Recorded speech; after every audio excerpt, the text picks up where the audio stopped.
Dans cette vidéo, on va parler sur la confiance en soi. Ce que vous devez savoir sur la confiance en soi pour réussir. Vraiment. Vous savez, tout le temps, on entend parler de la confiance en soi. Oh, waouh. Il a tellement confiance en lui. Quel charisme. Il est courageux. C'est même beau.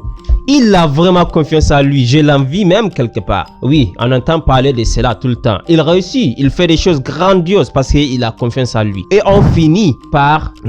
voilà. Gobé, c'est mensonge. Non, ouais. Vous êtes surpris d'entendre cela. Bullshit, confiance en soi. La confiance en soi, c'est ce qu'on appelle une mythe. Pourquoi? La confiance en soi, c'est que vous devez comprendre c'est la confiance en soi pour réussir. C'est qu'en réalité, vous ne pouvez jamais avoir confiance en vous sans des feedbacks positifs. Écoutez, si vous avez un objectif, un projet que vous n'avez jamais réalisé, il est impossible pour vous d'avoir confiance en vous. Vous me suivez? Et la confiance en soi en général n'est qu'un mythe. Écoutez, prenons un docteur, chirurgien, qui opère même les ventres des gens. Il met ces choses et la personne n'est pas morte. La personne sort encore vivant, bien portant. Il dit même merci docteur.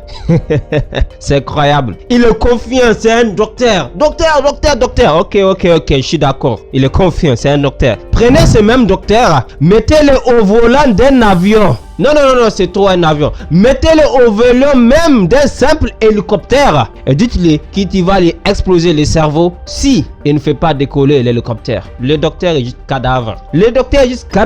C'est très simple. Pourquoi? Zéro confiance. N'est-il pas la même personne? Mais pourquoi il n'a plus confiance en lui-même pour démarrer l'hélicoptère ou l'avion? Exactement. Ne tombez plus dans ce mythe de la confiance en soi. La confiance en soi est juste un mythe. C'est ce qu'on appelle la réalité, l'expérience acquise. Quand il est confiant lors des opérations, c'est parce qu'il a fait des formations rigoureuses. Après les formations, il a fait des essais avec des animaux. Après les animaux, il a fait des essais avec des cadavres. Après les cadavres, il a assisté à des opérations avec un docteur affirmé qui a plus d'expérience, donc plus confiant. Exactement. 10 sur 10. Exactement. Jusqu'à ce que lui également, il gagne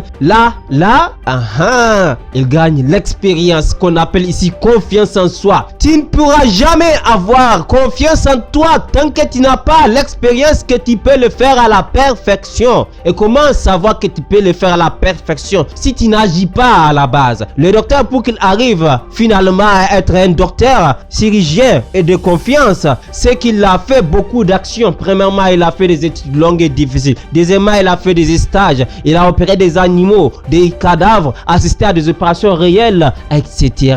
Ces actions-là, s'il ne l'a pas fait, il ne saura jamais être un docteur.